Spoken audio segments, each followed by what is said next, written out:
محمد میرے رسول کا نام ہے. اور اب جملہ سنو گے, اور اگر یہ جملہ تم محفوظ رکھ سکو تو پھر آج میری محنت سوارت ہو جائے گی. حدیث کی کتابوں میں انہیں دیکھا ہے کہ پیغمبر اکرم نے ارشاد فرمایا کہ یہ لفظ محمد یہ اللہ نے عرش کے حجابوں میں چھپا کے رکھا تھا میرے لیے. یا پوری طرح محسوس کرو تو آگے بڑھوں گا. جہاں جہاں میرے سننے والے سن رہے ہیں, جہاں جہاں میرے سننے والے سن رہے ہیں, ان سب کو مخاطب کر رہا ہوں. ان سب کو ذرا کبھی کبھی پیغمبر اکرم کی منقبت بھی سن لیا کرو. سمجھ رہے ہو نا اس جملے کی گہرائی کو, کہ کبھی کبھی پیغمبر اکرم کی منقبت بھی سن لیا کرو. تو محمد کا لفظ کہاں تھا بھائی؟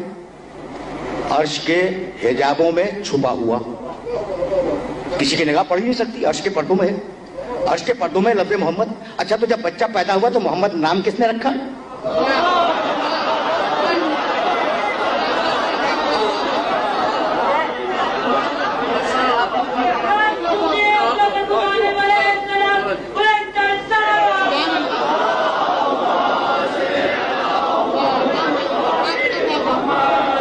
دو قول ہیں بھائی. محمد تو یہ لفظ عرش کے پردوں میں چھپا ہوا ہے, تو بھائی نام کس نے رکھ دیا محمد؟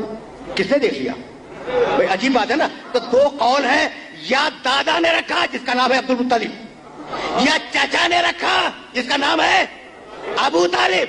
تو یہ ابو طالب جیسا کافر عرش کے پردوں کو ہٹا کے دیکھنے کیسے لگا؟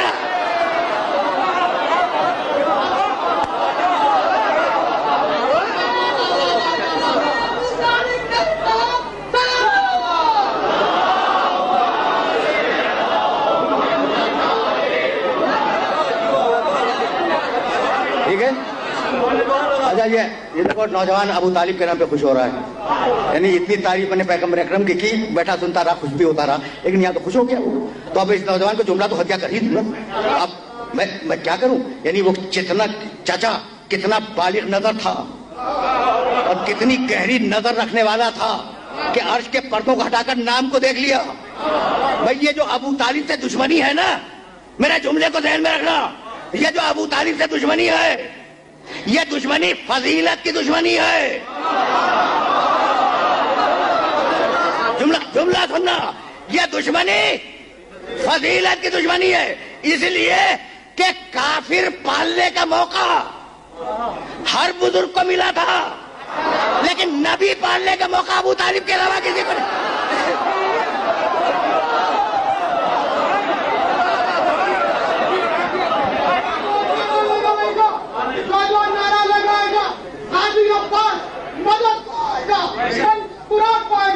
دونوں ہاتھ کتابیں بلند کر کے پوری طاقت سے حضرت ابو طالب کو خراج عقیدت پیش کر دو.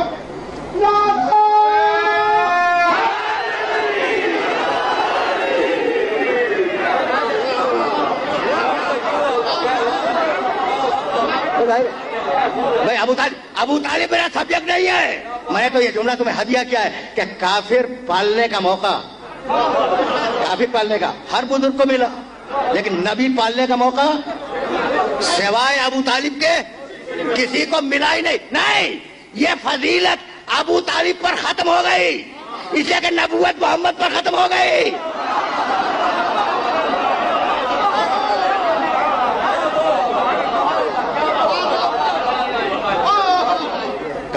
کبھی میں نے جملہ کہا تھا, اور یہ جملہ تمہیں ہدیہ کروں, پھر میں لفظ محمد کی طرف واپس جاؤں گا. میں چاہ رہا ہوں کہ یہ بات تم تک پہنچ جائے. بھئی عجیب بات ہے نا, میں نے دیکھا, نام رکھ دیا, پیدا ہوا انہی کے گھر میں, بار بار کے بتلا چکا ہوں میں, ابو طالب کے گھر میں بچہ پیدا ہوا, نام بھی رکھا محمد, ٹھیک ہے نا, اور اب حفاظت کے لیے ساتھ ساتھ رہتے ہیں. بھول گئے؟ پوچھنا چاہ رہا ہوں اپنے سننے والوں سے کہ اپنے بیٹے لٹائے, محمد کو اٹھایا. تو یہ کامن سینس کی باتیں, میں رکوں گا نہیں, میں پھر واپس جاؤں گا لفظ محمد تک, لیکن کیا یا نہیں کیا کہ بھتیجے کو اٹھایا, اپنے بیٹے کو اس کی جگہ پہ لٹا دیا.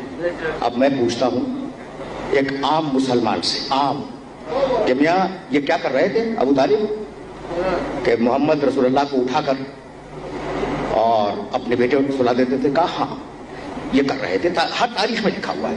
ابھی کیوں لکھا ہوا ہے؟ کبھی بات یہ ہے کہ ابو طالب کے علم میں بات آ گئی تھی کہ یہودی اور عیسائی اسے قتل کر دیں گے, اس لیے وہ حفاظت کر رہے تھے. ان کے علم میں بات آ گئی تھی.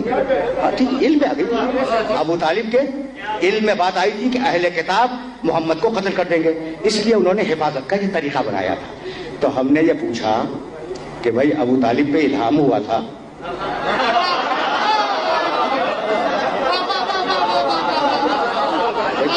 کہہ رہے ہو کہ ابو طالب کے علم میں یہ بات آ گئی تھی کہ کوئی دشمن اہل کتاب میں سے بھتیجے کو قتل کر دے گا, تو یہ علم میں کہاں سے آ گیا؟ بھائی کوئی الہام ہوا تھا؟ کہا نہیں, ابو طالب کو الہام کہاں سے ہو جائے گا؟ اچھا بھائی تو نہیں ہوا تو انہیں پتہ کیسے چل گیا؟ کہنے لگے بات یہ ہے, یہ جو مسلمان جواب دیتا ہے وہ جو جملہ میں ہدیہ کروں گا اور پھر میں آگے بڑھ جاؤں گا. کہنے لگے بات کل اتنی سی ہے کہ ابو طالب اپنے بھتیجے کو شام کے سفر پہ لے گئے تھے, اور وہاں ایک عیسائی راہب نے دیکھا اس بچے کو, محمد رسول اللہ کو, اور کہنے لگا ابو طالب تمہارا یہ بھتیجا نبی ہونے والا ہے, مستقبل یہ آخری نبی ہے, اور یہودی اسے قتل کر دیں گے, اسے بچاؤ. ابو طالب نے پوچھا تمہیں کیسے پتا چلا؟ کہا میں چہرے پر نور نبوت دیکھ رہا ہوں, میں چہرے پر نور نبوت دیکھ رہا ہوں, اس بچے کے چہرے میں نور ہے. کس نے کہا بھائی؟